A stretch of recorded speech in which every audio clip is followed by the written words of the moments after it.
It is not just about Pawan Kalyan, it's not about me. నా గురించి కాదు. చాలామంది సమిష్టిగా కృషి చేస్తే తప్ప ఇలాంటి అరుదైన విజయం రాదు. అలాంటి అరుదైన విజయం ఇచ్చినందుకు ప్రతి ఒక్కరికి యూనిట్లు, right from light men, right from art assistant, right from production, మనకి మా సప్లై చేసే వాళ్ళందరికీ. అంటే దీనికి ఎన్ని 24 క్రాఫ్ట్స్ ఇది. ప్రతి సినిమాకి ఇంతే కష్టపడి పనిచేస్తాం. ఒకసారి రిజల్ట్స్ వస్తాయి, ఒకసారి రిజల్ట్స్ రావు. నాకు సంబంధించినంతవరకు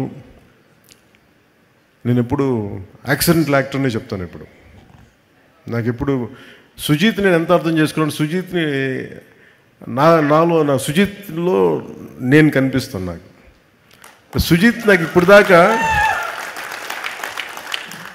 అంటే ఒక ఇంట్రెస్టింగ్ జర్నీ. నాకు ఇది ఒక ఇంట్రెస్టింగ్ జర్నీ. సుజీత్ కథ నాకు ఇప్పుడు దాకా చెప్పలేదు. మీకు సీక్రెట్ చెప్పాలి, ఇప్పుడు దాకా నాకు చెప్పలే, ఎవరికి చెప్పలేదు కదా.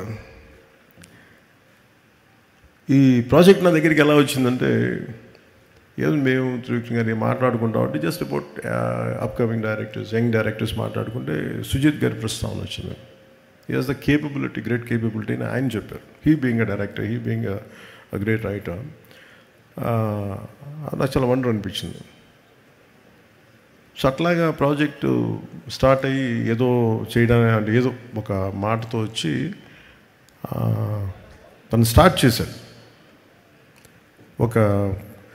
అంటే ఎలా చెప్తారంటే కదా, తను సార్ నా దగ్గర ఇంకొక ఐడియా ఉంది సార్. ఏంటి అంటే, అదే సార్ అది ఇలా అంటాడు ఫస్ట్.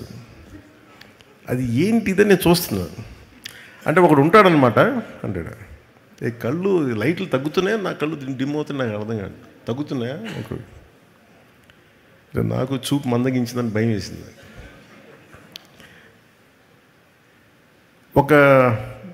అంటే ఇప్పుడు ఉదాహరణకి సార్ బ్యాక్ స్టోరీ సార్ అంటాడు. ఆహా అన్న, నాకు 5 నిమిషాల్లో నాకు నాకేం చెప్పాడు, విజువల్ ఫ్లో చూపించాడు, ఒక విజువల్ బుక్ చూపించాడు. ఇట్లా ఉండొచ్చు సార్ పాసిబ్లీ, ఇది థాట్ అని. అందులో ఏంటో ఒక సమురాయ్ కత్తి ఉంది, ఒక జపనీస్ డ్రెస్ ఉంది, ఒక గ్యాంగ్స్టర్లు పట్టుకున్న తుపాకులు ఉన్నాయి. పోనీ దాంట్లో డైలాగ్స్ కూడా ఏం లేవు, ఓన్లీ విజువల్ ఉంది. నేను చూశాను. సరే నాకు అర్థమవుతుందంటే నేను ఇంకొక 5 days తర్వాత వస్తాను సార్, మొత్తం ఐడియా పట్టుకొచ్చాను. కొన్ని 5 days తర్వాత పట్టుకొచ్చి కంప్లీట్ ఐడియా చెప్పాను, చెప్పలేదు నాకు. అదే ఇంకొంచెం ఎక్స్టెన్షన్ చేసి చెప్పాను. నాకు అంటే ఆ థాట్ చూసి నేను ఆ రోజు బుక్ అలా ఏదో ఫ్లో పెడితే నా కొడుకు వకీరా ఆ బుక్ చూసి క్వైట్ ఇంట్రెస్టింగ్, చాలా ఫ్యాసినేటింగ్ ఫీల్ అవుతున్నాడు. తెగ చూస్తున్నాడు, ఇది చాలా బాగుంది, ఇదేదో ఇంట్రెస్టింగ్ ఉందని కాన్స్టెంట్గా అడిగింది. అప్పటికి రాశాడు ఓజీ, ది కాలింగ్ ఓజీ అని. నాకు అర్థం కదా.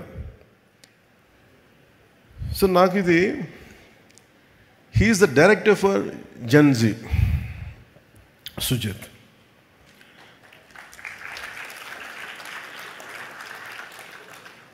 అంటే టఫ్ ఫిల్మ్ మేకింగ్ ఇది. అంటే ఒకళ్ళకి మన మనసులో ఉన్న ఐడియాని, అంటే ఒక రచయిత కానీ దర్శకుడు కానీ ఇద్దరు ఒకటైతే ఏం ఆలోచిస్తారంటే, ఈ క్యారెక్టర్లో ఉంటే బాగుంటుంది, దానికి రీ రికార్డింగ్ ఉంటుంది, భావం అతని మనసులో తెలుస్తుంది, ఎవరికి తెలియదు. అది ఆ షార్ట్ ఇలా పెడతాడు, చెప్పలేము అది అప్పటికి. సో నాకు ఇవన్నీ చూసి నాకు ఏమనిపించిందంటే, నా ఫార్మేటివ్ ఇయర్స్ నాకు గుర్తొచ్చినాయి, చాలా ఫార్మేటివ్ ఇయర్స్ గుర్తొచ్చినాయి. 2021లో ఉన్నప్పుడు నా విజువల్, నా మైండ్ అసలు ఎక్స్ప్లోడింగ్ ఉండేది విజువల్స్ తోటి. ఇప్పుడు ఎవరితోనో మాట్లాడతామంటే నువ్వే కొత్త, నీ ఐడియాలు కొత్త, నువ్వేం పని చేస్తావు అనేవాళ్ళు మా ఇంట్లో. ఓ పని చేయి, నువ్వే యాక్ట్ చేసుకుని నువ్వే చేసుకో, ఇప్పుడు భవిష్యత్తులో చూద్దాం ఇప్పుడు అని. సో అలాగా నా కెరీర్ అలా స్టార్ట్ అయ్యి నేను షార్ట్ ఫిల్మ్స్ తీసేవాడిని. ఈ న్యూయార్క్లో ఒక ఫిల్మ్ అప్రిసియేషన్ కోర్స్కి వెళ్ళడానికి, ఒక 3 month కోర్స్కి వెళ్ళడానికి ఒక షార్ట్ ఫిల్మ్ చేయమంటే అలా చిన్న షార్ట్ ఫిల్మ్ చేశాను. సో అలా నాకు ఈ చిన్న షార్ట్ ఫిల్మ్ ఫెస్టివల్స్కి వెళ్ళడానికి ఇవన్నీ నాకు అలవాటు అయిపోయి, అది నాకు కనిపించాడు. సుజిత్ అప్పటికి ప్రభాస్ గారితో సినిమా తీశాడు, ఇవన్నీ తెలిసినప్పటికీ కూడా నాకు తనలో ఉన్న ఎంతూజియాజం ఎలా అనిపించింది అంటే చాలా క్వైట్ కంటీజియస్. అబ్బాయి ఏదో చెప్తున్నాడు కానీ భావం పూర్తిగా చెప్పలేకపోతున్నాడు, కానీ లోపల ఎంత ఉంది, అది it's like A volcano which is ready to explode.